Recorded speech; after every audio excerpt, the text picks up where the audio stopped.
வணக்கம் நண்பர்களே, முக்கிய செய்திகளை இந்த பதிவில் பார்க்க போகிறோம். அண்ணாமலை அவர்களுடைய பி த லீடர்ஸ் இயக்கத்தில் மிக முக்கியமான ஒருத்தர் சேர போறாராம். கூடிய விரைவாக அதிகாரப்பூர்வ அறிவிப்பு வர இருக்கான். யார் தெரியுமா? அவரு சென்னையுடைய முன்னாள் கமிஷனர் ஏகே விஸ்வநாத் இருக்கார்ல, அவர் தான் சேர போறாரு. அவர் மட்டும் கிடையாது, ஓய்வு பெற்ற பல ஐபிஎஸ் அதிகாரிகள், ஐஏஎஸ் அதிகாரிகள் அண்ணாமலை இயக்கத்தில் சேர இருக்காங்களாம்.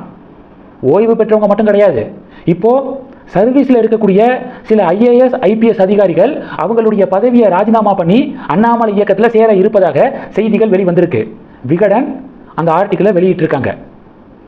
நாளுக்கு நாள் அண்ணாமலை இயக்கத்தில் சேருபவர்களுடைய எண்ணிக்கை அதிகரித்து கொண்டே வருது. இது ஒன்று. ரெண்டாவது என்ன பார்க்க போகிறோம்? தொடர்ந்து பிரதமர் பதவியில் 4398 நாட்கள் நேரு இருந்திருக்காரு தொடர்ந்து. அதை நேற்று மோடி முறியடிச்சாப்புல. 4399வது நாள் நேற்று. ஒட்டுமொத்த நாடே வாழ்த்து தெரிவிச்சிருக்கு. அண்ணாமலை வாழ்த்து தெரிவிப்பாரா தெரிவிக்க மாட்டாரா அப்படின்னு ஒரு சஸ்பென்ஸ் இருந்துச்சு. பாஜகவை விட்டு வெளியேறிட்டார்ல, எங்க அண்ணாமலை இன்னும் வாழ்த்து சொல்லலை அப்படின்னு சொல்லிட்டு ஒரு சில பேர் கேள்வி கேட்டாங்க. அண்ணாமலை கண்டிப்பாக வாழ்த்து சொல்லுவார் அப்படிங்கிற நம்பிக்கை எனக்கு இருந்துச்சு. அதன்படி அண்ணாமலை விஷ் பண்ணிட்டாப்ல. மோடிஜிக்கு தன்னுடைய வாழ்த்தை தெரிவிச்சிருக்காரு. இப்போ இதை குறை சொல்ல ஆரம்பிச்சிருக்காரு மாணிக்கம் தாக்கூர். பிளான் பி ப்ரூவ் ஆயிடுச்சு பார்த்தீங்களா? பிஜேபியுடைய பிளான் பி தான் அண்ணாமலை தனி கட்சி தொடங்குறது ப்ரூவ் ஆயிடுச்சு பார்த்தீங்களா அப்படின்னு மாணிக்கம் தாக்கூர். திமுகவுடைய தயவில் காங்கிரஸ் தமிழகத்தில் 5 எம்எல்ஏக்களை ஜெயிச்சாங்க. தமிழகத்தில் காங்கிரஸுக்கு ஏதாவது ஓட் பேங்க் இருக்கா? சுத்தமாக கிடையாது. திமுகனால 5 எம்எல்ஏக்களை ஜெயிச்சாங்க. ஜெயிச்சு ஒரு நன்றி கூட சொல்லலை காங்கிரஸ். தாவேக ஆட்சிக்கு வந்த உடனேயே தாவேக பக்கம் தாவுனாங்க. இப்போ அமைச்சரவையிலையும் இருக்காங்க. இதுதான் காங்கிரஸ் உடைய அரசியல். எங்கே அதிகாரம் இருக்குமோ அங்கே போய் ஒட்டிக்குவாங்க. ஆனால் அண்ணாமலை அப்படி இல்லை. நாட்டையே ஆளக்கூடிய பாஜகவில் இருந்து வெளியில் வந்திருக்காரு. ஒரு நோக்கத்துக்காக, ஒரு புதிய பாதைக்காக வந்திருக்காரு. அதனால காங்கிரஸ்காரங்க அண்ணாமலையை விமர்சனம் பண்ணுறதெல்லாம் ஏற்றுக்கொள்ளவே முடியாது அப்படின்னு கமெண்ட் செக்ஷனில் பொதுமக்கள், நியூட்ரல் ஆடியன்ஸு கமெண்ட் பண்ணுறாங்க. இது 2. மூணாவது என்ன பார்க்க போகிறோம்? இன்னொரு விஷயம், மோடிக்கு வாழ்த்து தெரிவித்தா பாஜக காரங்கன்னு அர்த்தமா?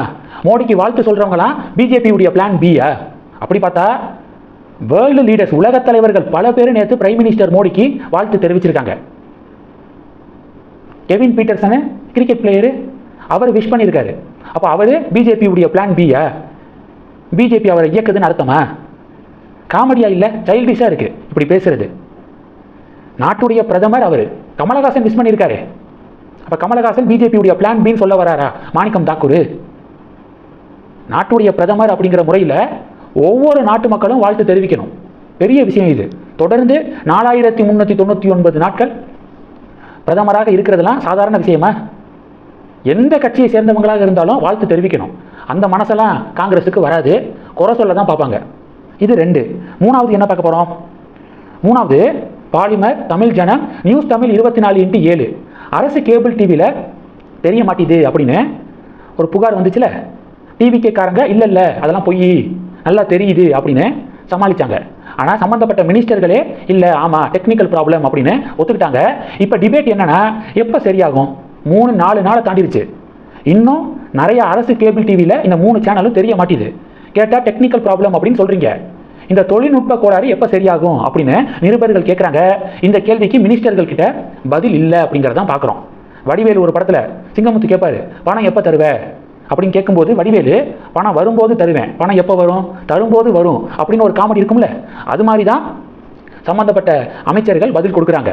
தொழில்நுட்ப கோளாறு எப்போ சரியாகும், அதை எப்போ சரி பண்ணுறாங்களோ அப்போ சரியாகும் அப்படிங்கிற ரேஞ்சுக்கு பதில் கொடுக்குறாங்க.